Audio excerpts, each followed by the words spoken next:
Okay Gayatri గారు, ma'am record on చేసి record on అయింది ఆల్ ది ఆల్రెడీ. బెస్ట్ అమ్మా. జై థ్యాంక్ యూ. సీతారాం. హరే కృష్ణ అండి. నా పేరు చాట్రాతి గాయత్రి. నేను 4.4లో నారాయణీయం నేర్చుకుంటున్నాను శ్రీమతి మధ్య గాయత్రి గారి దగ్గర. నేను ఇప్పుడు 34-35 దశకాలు శ్రీరామచరితము బైహార్ట్ చేశాను, అది చెప్తున్నాను.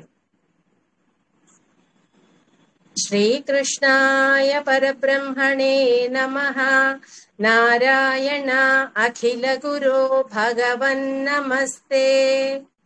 गीर्वाणैरध्यमानो दशमुखनिधनम् कोसले स्पृश्य शृङ्गे पुत्रीयामिष्टिमिष्ट्वा ददुषि दशरथक्ष्माभृते पायसाग्र्यम् तद्भुक्त्या तत्पुरन्द्रीष्वपि तिसृषि समम् जातगर्भासु जातो रामस्त्वम् लक्ष्मणेन स्वयमथ भरतेनापि शत्रुघ्ननाम्ना.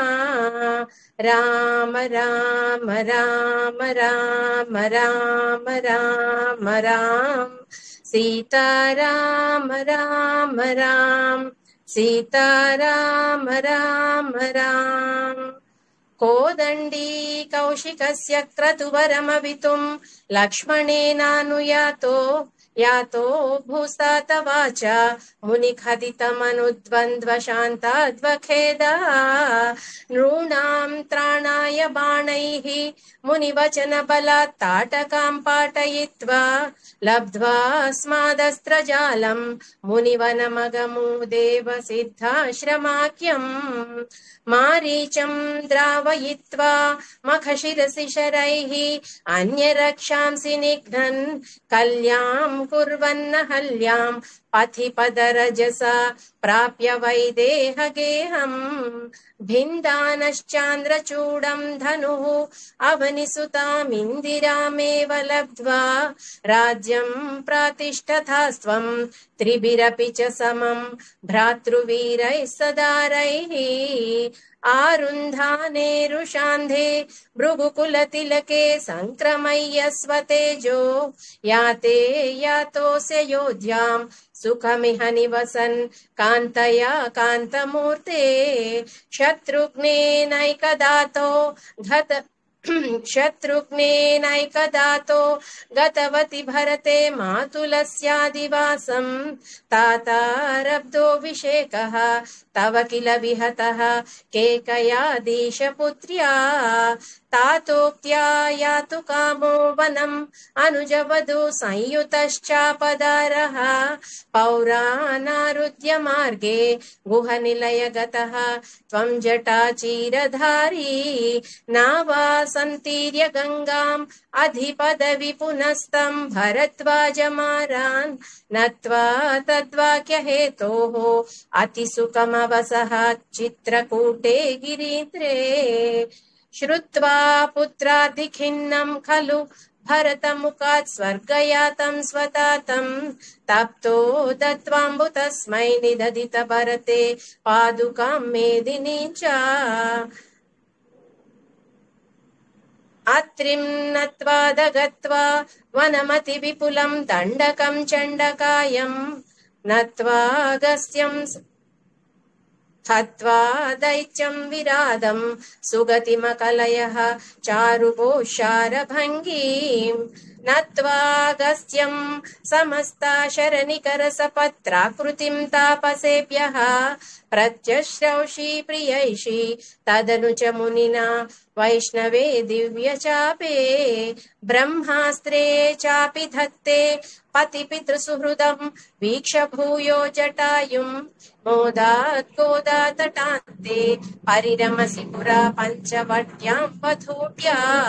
प्राप्ताया शूर्पणख्याः मदनचलद्रुते अर्धनयनिस्सहात्मा तां सौमित्रौ विसृज्य प्रबलतमरुषा तेन निर्लूननासाम् दृष्ट्वैनां दृष्टचित्तं खरमविपतितं दूषणं च त्रिमूर्धम् व्याहिंसीराशरानप्ययुतसमधिकां तत्क्षणा दक्षतोष्मा सोदर्या प्रोक्तवार्ता विवशदशमुखादिष्टमारीचमाया सारङ्गम् सारसाक्षा स्पृहितमनुगतः प्रावदीर्भाणगातम् तन्माया क्रन्द निर्व्यापित भवदनुजां रावणस्ता महर्षीत् तेनातोऽपि त्वमन्तः किमपि मुदमदाः त्वद्वदोपायलाभात् भूयस्तन्वीं विचिन्वन् आहृतदशमुखः त्वद्वधूं मद्वदेनेत्युक्त्वा याते जटायौ दिवम् अथ सुहृतः प्रातनो प्रेतकार्यम् गृह्णानन्तं कबन्धं जघनित शबरीं प्रेक्ष्य पम्पातटे त्वम्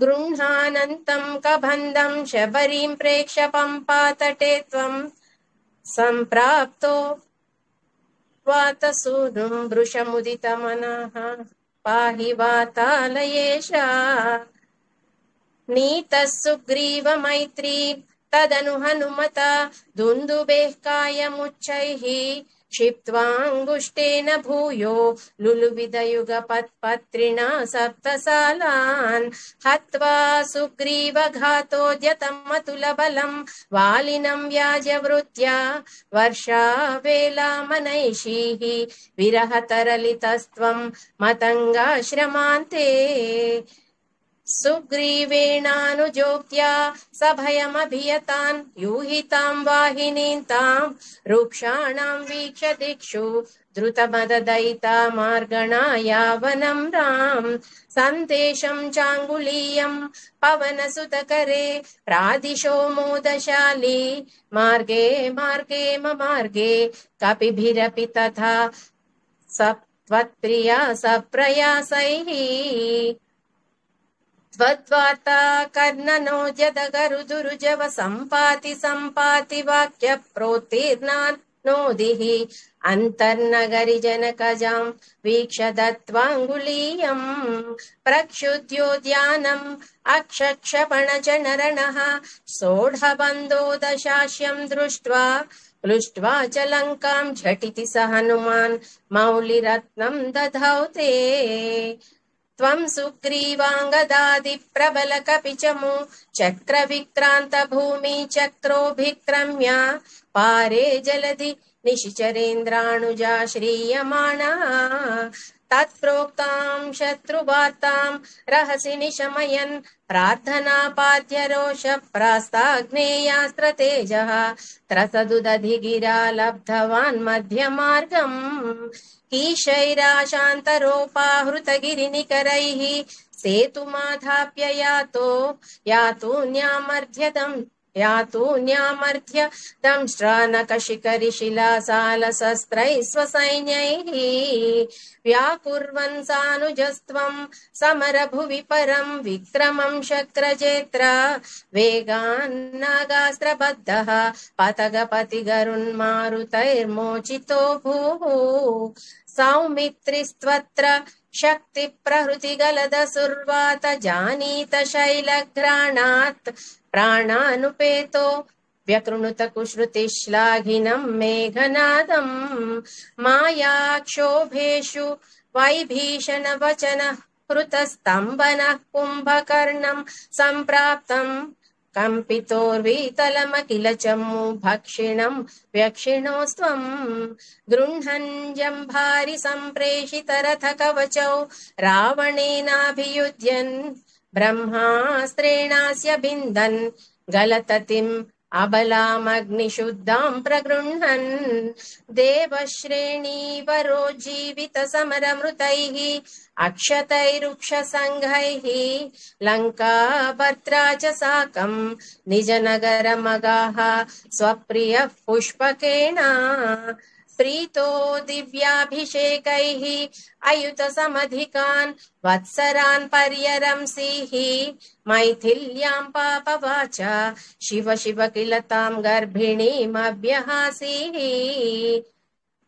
शत्रुघ्नेनार्धयित्वा लवणनिशिचरं प्रार्थय शूद्रपाशं तावद्वाल्मीकिगेहे कृतवसतिरुपासूत सीता सुतौ ते वाल्मीकेस्त्वत्सुतोद्गापितमधुरकृते राज्ञया यज्ञवाटे सीतां त्वय्याप्तु कामे क्षितिमविशदसौ त्वं च कालार्थितो भूः हेतो सौमित्रिघाती स्वयमथ सरयूमग्ननिःशेषभृत्यैः साकं नाकं प्रयातो निजपदमगमो देव वैकुण्ठमाद्यम् तोयं मत्यावतारः तव खलु नियतं मत्यशिक्षार्थमेवं विश्लेषार्तिर्निरागस्य जनमपि भवेत् कामधर्मातिशक्त्या नो चेत् स्वात्मानुभूतेः क्वनु तव मनसो विक्रिया चक्रपाणे सत्वं सत्वैकमूर्ते पवनपुरपते व्याधुनो व्याधितापान् सत्वं सत्वैकमूर्ते पवनपुरपते व्याधुनो व्याधितापान् सत्वं सत्वैकमूर्ते पवनपुरपते व्याधुनो व्याधितापान् जानकीकान्तस्मरणं जय जय राम राम श्रीकृष्णाय परब्रह्मणे नमः नारायण अखिलगुरो भगवन् नमस्ते सर्वं శ్రీకృష్ణార్పణమస్తు వెరీ నైస్ అండి, చాలా చక్కగా చెప్పారు. వెరీ నీట్, చాలా బాగా వచ్చిందండి. కామాసు మహాప్రాణాలు స్మూత్ గా నీట్ గా క్లియర్ గా ఉంది. థ్యాంక్ యూ అండి. వెరీ నైస్ అండి, కంగ్రాచులేషన్స్ అండి. థ్యాంక్ యూ అండి.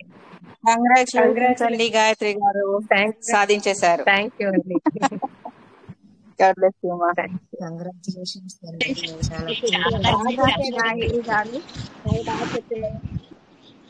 చాలా చాలా బాగా చెప్తారండి. చాలా బాగా చెప్పారండి గాయత్రి ఎంత గారు. క్లియర్ గా చాలా చక్కగా చెప్పారు. చాలా బాగా చెప్పారు, చాలా కూల్ గా చెప్పారు. చాలా చాలా బాగా చెప్పారండి. చాలా బాగా చెప్పారండి గాయత్రి గారు. కంగ్రాచులేషన్స్ అండి. థ్యాంక్ యూ బాగా చెప్పారండి. థ్యాంక్ యూ అండి, బాగా చెప్పారండి. ధైర్యాన్ని అండి గాయత్రి గారు పెంచుకోవాలండి. చాలా బాగా చెప్పారు. అసలు చాలా Thank you. నీట్ గా బాగా వచ్చింది. అసలు వెరీ నైస్. చాలా బాగుంది.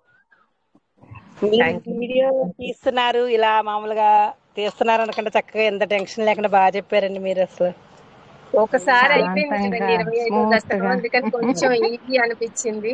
కానీ లేదు, మెమరైజ్ చేస్తుంటే బ్రెయిన్ చాలా హాయిగా ఉంది. కదా, అంటే చాలా వాటిల నుంచి దూరం అయిపోతున్నాం. అవును. అదొకటి అని, ఇది మనం ఒక టైం అనేది పెట్టట్లేదు. సో కుదిరినప్పుడు కుదిరినట్లుగా చదువుకోవడం కదా, స్ట్రెస్ ఉండదు అన్నమాట. ఎలాంటి డిస్టర్బెన్స్ లో ఉన్నా కూడా దీన్ని ఒకసారి మేము చదువుకుంటూ ఉండిపోండి, అది ఆటోమేటిక్ గా మనకు ఆ డిస్ట్రాక్షన్ ఉండదు అనమాట. మనం ఈ సైడ్ వచ్చేసి ఉంటాం, దాన్ని మర్చిపోయి ఉంటాము. సో మెమరైజేషన్ లో ఒక అడ్వాంటేజ్ అది మనకి. అనవసరం అన్నెసెసరీ ఇది ఉండదు మనకు. చాలా బాగా చెప్పారండి. Thank you. వెరీ నైస్ అండి. సమస్త దేవతల శుభాశీస్సులతో శుభమస్తు, నిత్య శుభమస్తు అండి. సమస్త సన్మంగళాని భవంతు. విజయోస్తు దిగ్విజయోస్తు. ఆయుర ఆరోగ్య అష్టైశ్వర్య సిద్ధిరస్తు. Thank you. 100 దాసుకాలు మెమరైజ్ చేసేయండి. గిన్నిస్ బుక్ లో వెళ్ళిపోయింది మీరు కూడా. కాదు, అందరూ తలోటి చెప్తుంటే 100 నేను చేసేయగలనని వస్తుందేమో. అయితే అందరు మీరు చెప్పండి, ఫస్ట్ మీ వంతు మీరు చెప్పండి, అప్పుడు 100కు నేను పెట్టుకుంటా. అంతే కదా, ఎవరి వంతు వాళ్ళు. వెరీ నైస్ అండి. మీరు చెప్పారు కదా మేడం,